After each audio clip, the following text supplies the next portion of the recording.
Bonjour, bienvenue sur Elvic TV. Merci de votre fidélité à cette chaîne pour vous tenir informés de tout ce qui se passe sur le continent africain, principalement dans les pays francophones. Vous êtes en compagnie d'Isa Kofi. Il est 8 heures en temps universel.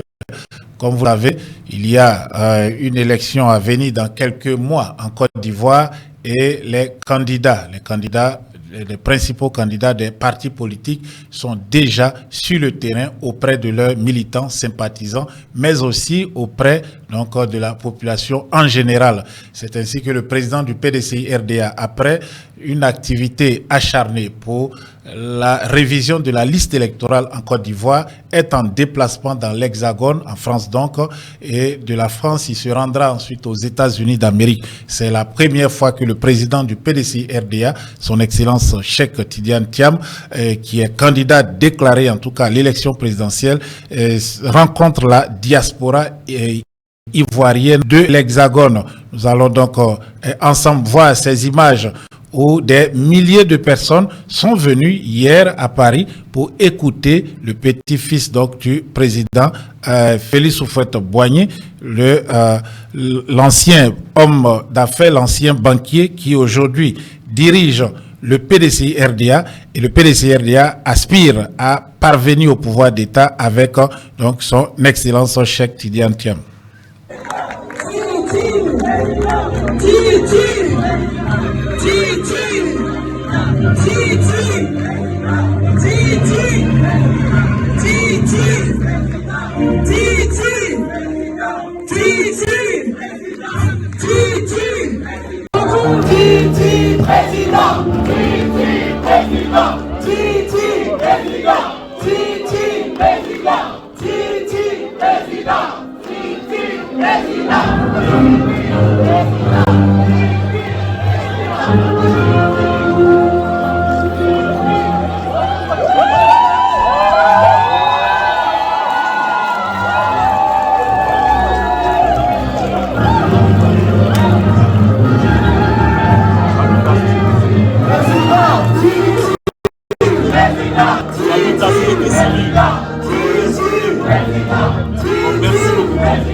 Le président du PDCI-RDA donc a communié avec la communauté ivoirienne de la France, mais au-delà des autres pays aussi. Il faut le savoir, il y avait des représentants de la Suisse, de la communauté ivoirienne, donc venus de la Suisse, etc. Ils étaient tous réunis au 16 rue du colonel Pierre-Vin, dans le 15e arrondissement de Paris, afin de débattre ensemble des perspectives de développement de la Côte d'Ivoire. Le président Cheikh Foni, nous allons donc l'écouter.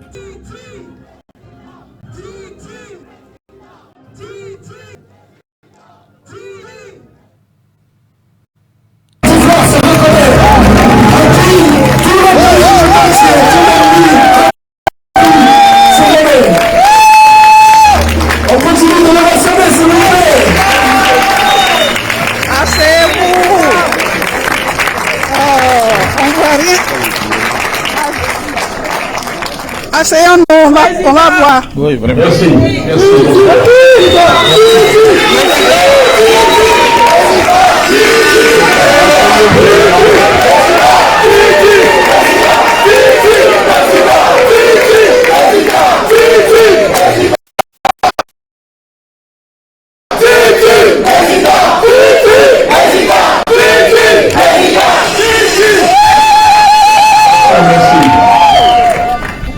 Merci pour cet accueil.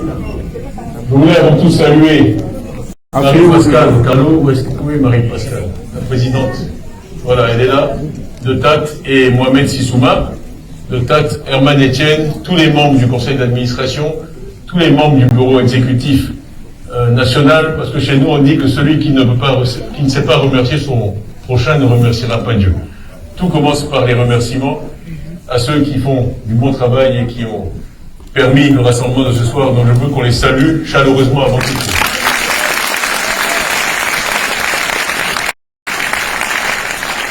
Un grand merci à vous. On parlera des choses que je veux faire en Côte d'Ivoire, mais ceux qui travaillent avec moi maintenant le savent. Moi, je crois beaucoup en récompenser et ceux qui font bien et le dire. C'est vraiment très important. C'est une des batailles que je mène aujourd'hui en Côte d'Ivoire, une bataille contre une certaine tendance à ne voir que le négatif. Donc vraiment, je saisis chaque occasion, chaque fois que les gens font bien, de le dire, de les saluer et de les remercier. Et je souhaite qu'on fasse ça de plus en plus. Donc de nouveau, merci à vous.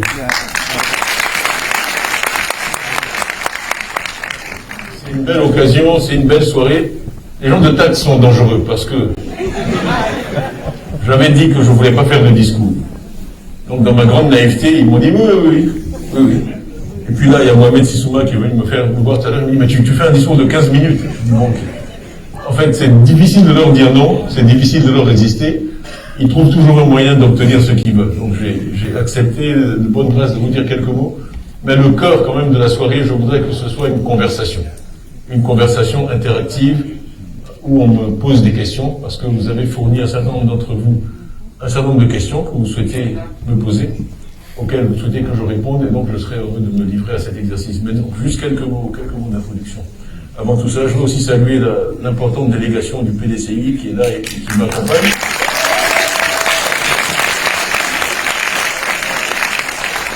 Je vais les nommer fidèles à l'engagement que je viens de prendre. Donc d'abord Casion, qui est le haut représentant pour la région des montagnes, le Ligue des montagnes. Saluez-le bien parce qu'il est le district des montagnes et le deuxième plus peuplé de Côte d'Ivoire, pour ceux qui connaissent leur statistique. Avec 3 millions au recensement de 2021. Abidjan, c'est 6,3 millions. Le district des montagnes arrive ensuite avec 3 millions. Il a vraiment une tâche importante. En plus de la gestion et la direction du Nouveau Réveil, qui est, je le dis aussi à ceux qui ne le savent pas, qui est maintenant en diffusion depuis quelques mois et arrivé maintenant en pole position et le journal le plus lu, journal privé le plus lu de Côte d'Ivoire. Donc merci Casio et bravo. Il est aussi maire de Tlépleu. Je ne sais pas quand il trouve le temps de dormir, mais bon, c'est des gens qu'on aime bien. Comme dit Emoussa Krimelard. Voilà. Alors, il y a ensuite, à côté, notre frère Amétier, qui est là, de Benoît, qui occupe beaucoup d'autres fonctions au sein du PDCI et qui se trouve à Paris et qui a gentiment accepté de se joindre à nous. On a Clémence Papa-Nouveau, qui est le secrétaire exécutif chargé des affaires religieuses. On a fait un travail discret mais efficace. Qu'est-ce qui se passe là? Parce que c'est quand même lui qui s'occupe des affaires divines, donc il a un rôle particulier dans l'équipe. Voilà, merci. Et on a Georges Lézalier, qui est conseiller spécial, chargé aussi des délégations. Qui est là. Réalisateur avec moi du premier des 12 travaux de l'éléphant d'Afrique. La réfection et réhabilitation de l'aéroport d'Abidjan 97 qui ne coûta pas 1 centime à l'État de Côte d'Ivoire. Un aéroport neuf sans investissement. À côté de lui, on a Sylvestre Emou, secrétaire exécutif en chef du PDCI.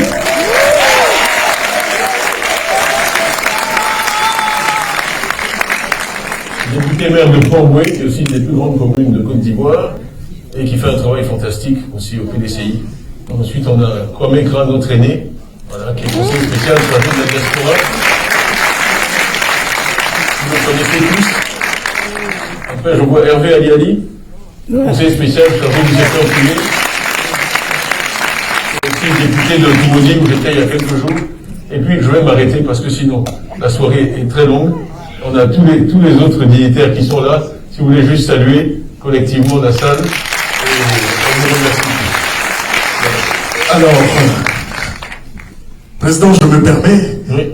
On va donc appeler, bien sûr, Marie-Pascale. Oui, ici. Non, pas encore, parce que je n'ai pas fini. D'accord, pardon, Président. Désolé. Non, je suis d'accord. Non, donc, juste, vraiment, en 2 mots, la diaspora, je suis, ça a été dit, de la diaspora. Donc, j'espère être le premier ressortissant de la diaspora élu président de la République de Côte d'Ivoire.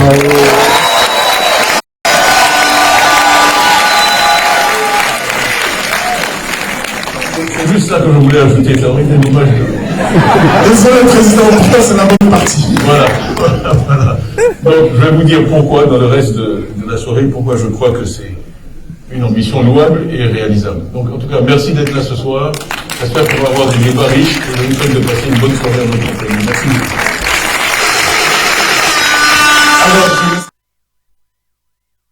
Le président du PDCI RDA a ensuite pris la parole pour parler d'économie. D'ailleurs, le titre de cette rencontre citoyenne était, comme je l'avais dit à l'entame, perspective de développement de la Côte d'Ivoire, le développement économique donc pour le bonheur pour tous, voilà, le progrès pour tous et le bonheur pour chacun.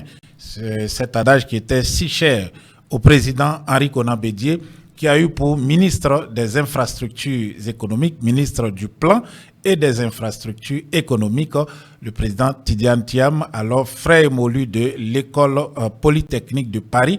Et ensuite, il avait travaillé à la Banque mondiale et à la compagnie McKinsey, et titulaire d'un MBA et d'un diplôme d'ingénieur des mines de l'école nationale supérieure des mines de Paris. Il était rentré en Côte d'Ivoire pour servir son pays aux côtés du président Henri Konan Bédié, qui assurait donc la continuité de l'œuvre du président Félix Houphouët-Boigny, son grand-père. Le président Cheikh Tidiane Thiam parle donc de champions nationaux de croissance économique pour que les Ivoiriens, les populations ivoiriennes donc puissent profiter donc de cette manne, de la richesse dont dispose notre pays. Nous l'écoutons. Les animés actuellement. Moi, l'expression que je vais essayer de promouvoir, c'est des entrepreneurs champions ou des champions entrepreneurs. Parce que mon concept clé, ce sont les personnes. Et l'oiseau rare, c'est l'entrepreneur qui réussit, et qui est un bon leader et qui crée de la richesse. Je dis, moi j'ai beaucoup de respect pour le président Obasanjo. C'est quelqu'un qui a beaucoup fait pour le Libéria. On oublie qu'il a ramené les civils au pouvoir au Libéria, volontairement, qui s'est retiré ensuite, volontairement. Et il fait figure aujourd'hui de sage de l'Afrique. Moi, il me fait la gentillesse, je suis allé le voir, il me fait la gentillesse de me recevoir, de me donner des conseils. Et bon, moi, c'est mon point de vue que l'Afrique gagnerait à avoir plus de gens comme Obasanjo. Parce qu'une fois que quelqu'un a atteint un certain âge, on préfère les avoir comme source de conseils plutôt que comme patron. Donc, Obasanjo.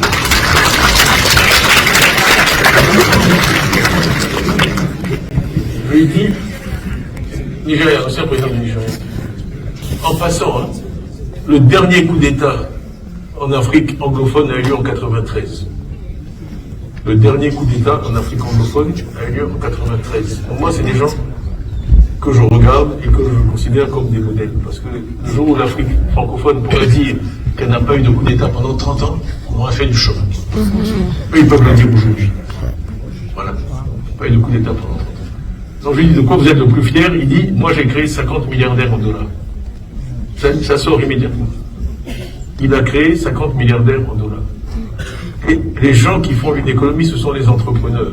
Les gens qui font l'économie américaine, c'est Steve Jobs qui a créé Apple, c'est Bill Gates qui a créé Microsoft, c'est Elon Musk qui a créé Tesla, c'est le gars qui a créé Netflix.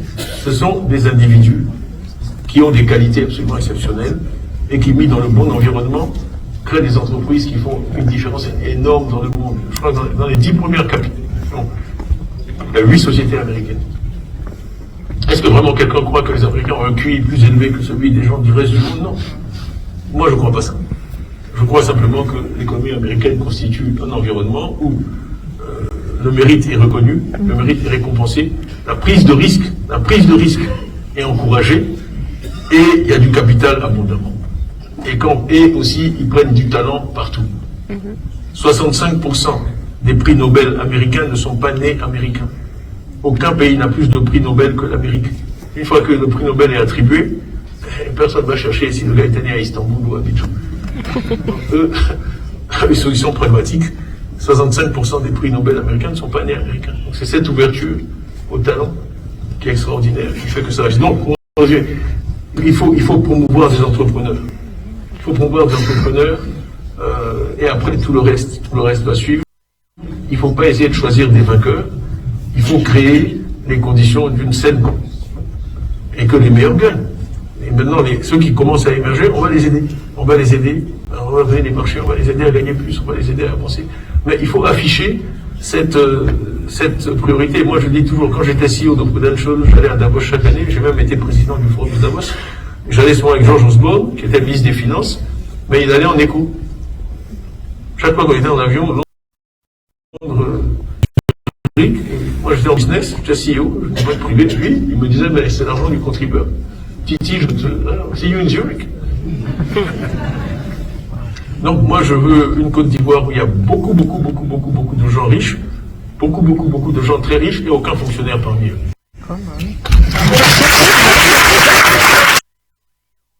Vous avez écouté donc le président du PDCI RDA et Cheikh Tidiane Thiam depuis Paris. Donc il a des idées pour la Côte d'Ivoire. Il souhaite donc une Côte d'Ivoire débarrassée de la corruption, une Côte d'Ivoire débarrassée aussi du fonctionnariat, une Côte d'Ivoire où il y a assez d'entrepreneurs riches qui créent donc de la richesse et peuvent donc donner de l'emploi à leurs concitoyens. Ce n'est pas toujours ce que nous voyons actuellement en Côte d'Ivoire. En tout cas, il y a des champions qui sont choisis ou des personnes choisies. On impose des personnes comme on le voit concernant donc les noix de cajou. Vous êtes en train de voir donc, c'est en anglais, mais on peut traduire Ivory Coast introduce of a 5% export tax on cashew kernel. Donc le gouvernement de M. Alassane Ouattara vient donc d'imposer une taxe de 5% à l'exportation sur les noix donc voilà d'anacarde. Donc désormais tout exportateur d'anacarde doit payer 5%. Je rappelle que les pontes de ce régime, et il y a des multinationales, mais aussi des hommes politiques locaux, tels que par exemple le beau-fils du président de la République actuelle, M. Alassane Dramane Ouattara, qui est l'un des principaux exportateurs donc de cette anacarde. Voilà, il avait au préalable bénéficié de largesse fiscale. Par exemple, il avait bénéficié donc de cadeaux fiscaux concernant ces sociétés d'exportation de cacao. Est-ce que ça sera la même chose? Payera-t-il aussi ces 5% de taxes? Bon, la question reste posée, mais si le gouvernement introduit de nouvelles taxes de part et d'autre, cela signifie qu'il n'y a pas assez d'argent donc pour couvrir les besoins financiers, les besoins budgétaires de la Côte d'Ivoire. Il faut donc changer rapidement le disque. Et il faut des entrepreneurs, des hommes d'affaires, des personnes surtout qui s'y connaissent dans ce domaine pour pouvoir donc assurer une croissance méritée à la Côte d'Ivoire. Je vous dis merci. En tout cas, nous allons nous retrouver au cours de la journée. Le président Laurent Gbagbo, lui, était le week-end à Mama, où il a rencontré la jeunesse du PPACI.